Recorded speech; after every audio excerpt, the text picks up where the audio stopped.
မကောင်းမှုဆိုတာဘာလဲတချို့ကဒါကိုစိတ်တစဖြစ်တယ်လို့ခေါ်ကြတယ်တချို့ကတော့ဒါဟာရွေးချယ်မှုတစ်ခုလို့ဆိုကြပါတယ်ဒါပေမဲ့အခုကျွန်တော်တို့မြင်နေရတဲ့ဒီမျက်နှာဒီမျက်လုံးတွေရဲ့နောက်မှာဘာတွေရှိလဲဆိုတာသင်အနေနဲ့ရောခံမှန်းနိုင်ပါမလား Will Wilson ဒါမှမဟုတ်အခုလူမှုကွန်ရက်တွေမှာနာမည်ကြီးနေတဲ့ Debu Killer Marvel ဇက်ကောင် Debu မင်းသားနဲ့နာမည်တူတာမလို့ Debu Killer ဆိုပြီးလူသိများကြပါတယ်ဒါတွေမကသေးပဲမျက်နှာအနှံ့မှာတက်တူးတွေနဲ့ချောမောခံညားတွေရုပ်ရည်ကြောင့်တစ်တော်လိုနေရာမျိုးမှာသူ့ကိုအားပေးတဲ့မိန်းကလေးတွေတောင်ရှိလာခဲ့ကြပါတယ်ရုပ်ချောရင်အပြစ်လွတ်သလားဆိုတဲ့မိကုန်းကလည်းလူမှုကွန်ရက်မှာအကြီးအကျယ်ညှင်းခုန်စရာဖြစ်လာခဲ့ပါတယ်ဒါပေမဲ့ဒီနေ့ကျွန်တော်ပြောမှာကသူ့ရဲ့ရုပ်ရည်အကြောင်းမဟုတ်ပါဘူးသူဘာလို့မျက်တောင်မခတ်တာလဲဆိုတဲ့အမောင်ဖုံးနေတဲ့လက်ဝက်ချက်အကြောင်းပဲဖြစ်ပါတယ်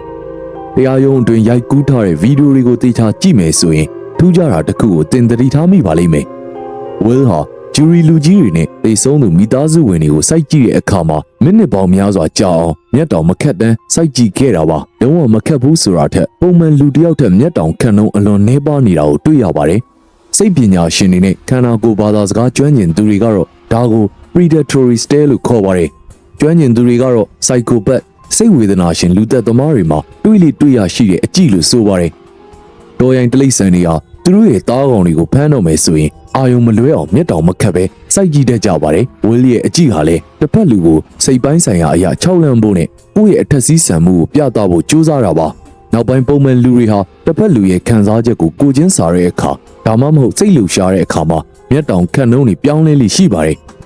ဝီလ်ကတော့တိတ်ဆုံးသူမိသားစုတွေရဲ့ငိုကြွေးတန်တွေကိုနားထောင်နေရချိန်မှာတော့တင်းငင်လုံးနဲ့မျက်လုံးတွေနဲ့စိုက်ကြည့်နေနိုင်တာဟာသူ့မှာလူသားချင်းစာနာမှုလုံးဝကင်းမဲ့နေတာကိုပြသနေတာပါတချို့ကတော့ဒါဟာသူတောက်သုံးနေရတဲ့စေဝါတွေကြောင့်ဖြစ်နိုင်တယ်လို့သူကိုယ်တိုင်ကလည်းငါဟာကြောက်စရာကောင်းတဲ့လူသက်သမားပဲဆိုတဲ့ image ကိုတမင်သက်သက်ပုံဖော်ခြင်းတယ်လို့လုပ်ပြနေတာမျိုးလည်းဖြစ်နိုင်တယ်လို့ဝေဖန်ကြပါတယ်သူဟာရုပ်ရည်ခံရမှုဆိုတဲ့ဂုဏ်ကိုရထားပေမဲ့သူ့ရဲ့ရုပ်ရည်ခံရမှုနောက်ကအမှန်တရားကတော့ကြောက်စရာကောင်းလောက်အောင်ကိုရက်ဆက်ပါတယ်2019ခုနှစ်အောက်တိုဘာလရဲ့ညတညမှာသူဟာအမျိုးသမီး2ဦးကိုအကြောင်းပြချက်မရှိပဲတပ်ပစ်ခဲ့တာဖြစ်ပါတယ်ခရစ်စတင်မယ်တွန်ကိုသူမရဲ့အိမ်မှာလေဘင်းညစ်တက်ခဲ့တယ်လို့လမ်းလျှောက်နေတဲ့ဒိုင်ယာနာရူစ်ကိုလည်းလမ်းမေးတယ်လို့နဲ့ကားပေါ်ခေါ်ပြီးတပ်ဖြတ်ခဲ့ပါတယ်ပူပြီးတုံလုံးစရာကောင်းတာကဒိုင်ယာနာဟာချက်ချင်းသိမသွားခဲ့ပါဘူးရိတ်ဟာသူ့ဖေစီကိုဖုံးဆက်ပြီးသူမကိုခောက်ဆွဲပတ်တယ်လို့ဖြစ်သွားအောင်ကားနဲ့အချိန်ချင်းကြိတ်ပစ်ခဲ့တယ်လို့တွေးအေးစွာနဲ့ဝန်ခံခဲ့တာပါဒီစကလုံးတွေဟာလူသားတစ်ယောက်ရဲ့ပါဇက်ကထွက်လာတယ်ဆိုတော့ယုံရခတ်ပါတယ်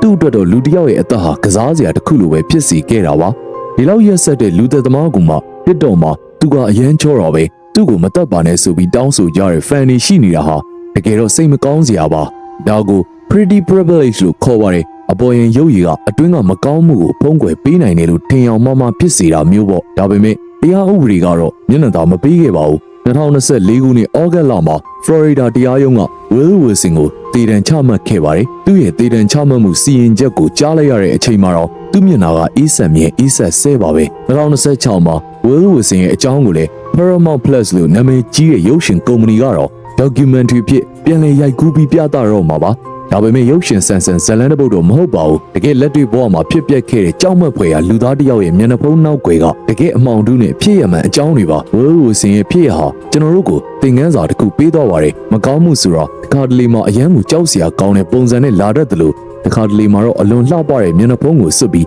လာတတ်တယ်ဆိုတော့ပါပဲသင်ရောဘလို့ထင်ပါသလဲဝဲရဲ့မျက်တောင်မခက်တဲ့အကြည့်တွေဟာတမင်သက်သက်လှုပ်ပြတာလားဒါမှမဟုတ်သူဟာလူသားစိတ်လုံးဝမရှိတော့တဲ့မိစ္ဆာတယောက်မို့လို့လားကောမမအမြင်ကိုဆွေးနွေးပေးခဲ့ကြပါဦး